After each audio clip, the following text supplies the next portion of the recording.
Welcome to Friday night's video in our Master Series. This is the 64th video in our Master Series, the 33rd video in our first phase processing, and this video is going to be a revisitation of the ADSR and clarity evaluation. We're going to talk a little bit about revisiting noise reduction and why. First of all, that on my channel we had talked about, there was a couple videos before the Master Series on the C50 Clarity Guides. The second video on that two-video series you should take a look at for trying to clean up. So you're trying to clean up, make the clarity, clean up the tails and reverberations and things like that to increase clarity. You should go back and watch that. There's another video on a Master Series 34, and it's on first phase processing.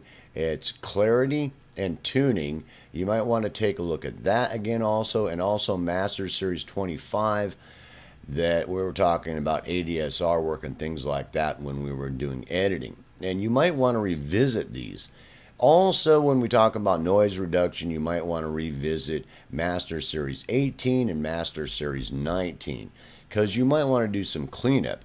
We'll address that first. You might want to do some cleanup. At this time, we're getting ready to finish up here, do some cleanup, and then we're going to maximize the tracks. In the next video, we'll get into that before we start doing some spatialization. That's basically part of mixing, but I normally go through and do a lot of this now because I see it kind of as processing, and you'll kind of see why. But those couple videos, Master Series 18 and 19, for cleaning up, trying to filter things out, doing some sweep filtering and maybe some advanced filtering like spectral cleaning with something like RX or something like that. It's a great idea because after you've got done with all this processing, you might be able to clean it up some without ruining the work you do. Just be real careful. You don't want to mangle all the work you've done trying to clean it up. Sometimes you might think something needs to be cleaned up when it's just, well, trying to get that sound the way you wanted it, that it's got some dirt in it, bro. It just does, and you start trying to clean it up too much, and you just mangle the work you've done, and you got to be real careful about that. So I would suggest that after you do revisit this clarity thing that we're getting ready to talk about, that you go back and revisit your high pass, low pass filtering, some notch filtering, and maybe some other advanced noise reduction things like RX6 or whatever you might be able to come up with to try to reduce any noise that you might have caused in your sound sculpting and your first phase processing. So just kind of take a look at that. It's more a revisit of that so that you can try to clean up things that you might have caused after you went through your processing. So as far as the clarity, why I want you to review those videos is because when you're doing this processing, a couple things happen. First of all, let's say this is just a drum hit and it's been really cut down to a very short 50, 60, 40 milliseconds to where it's nice and clean and there's not a lot of tail going on or nothing going on. So when you put that spatialization reverberation on there that we saved that preset of, that you don't have a lot of crap that's tailing out here that's going to get multiplied and duplicated, that's going to cause mud in the mix.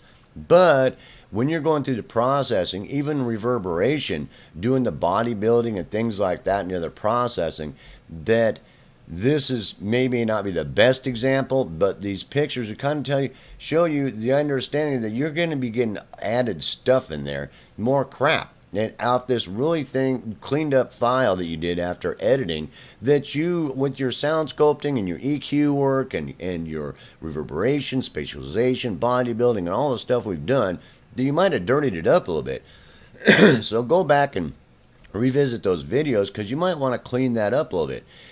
Cut those tails off of things. Even this is like a kick drum, and you can see what it's doing there with heavier reverberation and work done on it, that it's causing more mud and dirt in the signal off the basic waveform that we started with.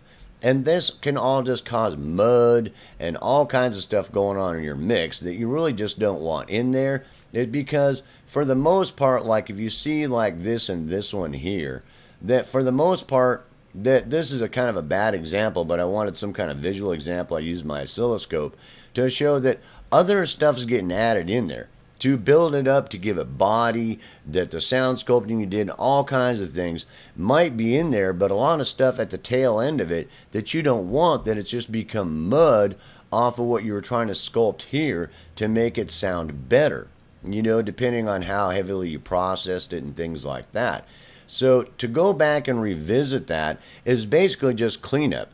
This in conjunction with revisiting noise reduction afterwards to try to filter things and clean things up, maybe in something like RX6.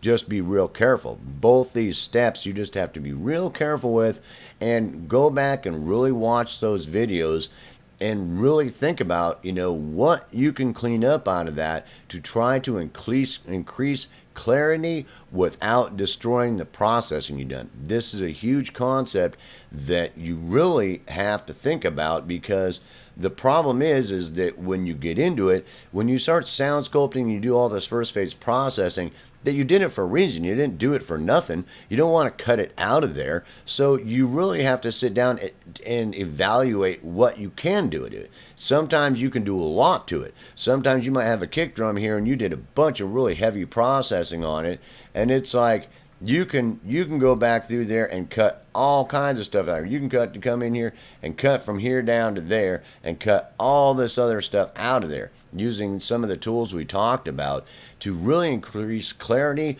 without destroying the work you've done. What you get left with still sounds like you did all this work on it, but there's not a lot of junk you don't need that's just going to get multiplied and cause mud in the mix. And when you put your reverberation to cause spatialization on there, when you start mixing, that it just starts causing a muddy mess that you don't want to happen. So this again is a work in progress, and it's very detailed work, and I'm very picky about this kind of stuff because it can, I mean, the difference between if I leave this kick drum like this and I start putting it in there with the bass that I've worked on, and when those start going together in the mix, all of a sudden I get this muddy mess that no matter what I do, it just doesn't really sound clear, you know? I mean, it's, you know, for some productions it might sound fine. For other productions it might not. And, you know, it's like just too dirty. There's too much, you know, detrimental reverberations, reflections, and all kinds of stuff coming off at the tail end from my sound sculpting and processing and EQ work. And it's not ever going to have that clarity that I'm looking for. And I need to cut it back, or I need to work on it. So not only is this something you want to revisit at this point and take a look at and see what you can do and what you can't do, but you keep this in mind also because this can be very different in different productions. Sometimes it'll fly and sometimes it won't. And you, as you get more experienced, that you'll be able to hear that. You'll be like, no, in this production, that bass drum and that bass, I don't need to fuss with it because it's basically got that sound.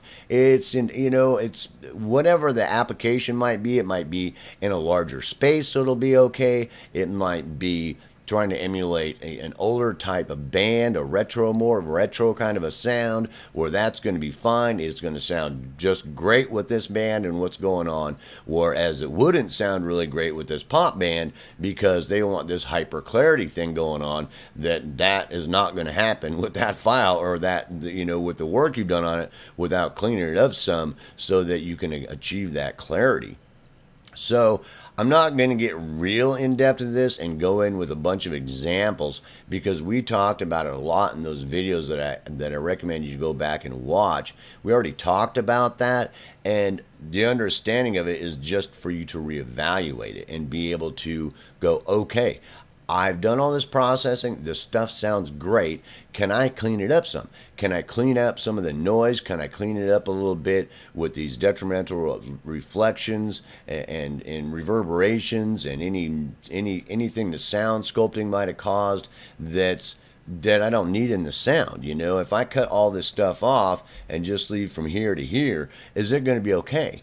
I mean, is it going to still sound good the way I want it to, or is it not? Do I have to eventually come to the understanding, well, this is maybe a little bit much, or this right here is a little much, but to get the sound I was looking for. That's what I was shooting for, and it sounds great. No matter what I do with it when I fuzz with it, that it's not the sound I was looking for again. So sometimes this can cause you to go back and redo some sound sculpting also, because you realize that and you start getting this clarity back, and you go, well, how can I get that clarity back and not have that happen? Can I do that processing with some kind of ADSR tool on there, like my LFO tool that I showed you, or with some kind of automation, that we talked about, or something like that? So that happens, but it cuts it off so that, it doesn't cause this stuff to happen, so that I, increase the mud in my mix, that is going to be mixing with everything else and getting multiplied all over the place by all the other tracks having the same thing happening, which is not going to end up having the sound that I was looking for or the clarity that I was hoping for in my mix. So it's a very sensitive subject because it's very hyper clean. It's very minuscule work, and some people will say that's just ridiculous. Why would you spend so much time fussing with a piece of audio like that? Well, I mean, if you want to be a really good engineer and you want your stuff to sound really good, it's in the details. And I mean, the biggest thing is the faster you get it, making those details happen and get a better workflow going, to where as you get more experience that you understand these things and you go, okay, I need to do this to my bass drum, my vocal, my bass, my keyboards, and you get some kind of workflow and you get used to getting a workflow going, that then you can get it done, and it doesn't, it's like 7 years later you're still working on the mix, because it's in the details. It really is. It may not seem like it, but every little thing you do to make the individual tracks sound better is in the end going to make the whole production sound better. So if all the little Legos are polished up as best they can be, when you start sticking them together with other Legos, that, the entire structure you built is going to be a better structure. That's just all there is to it.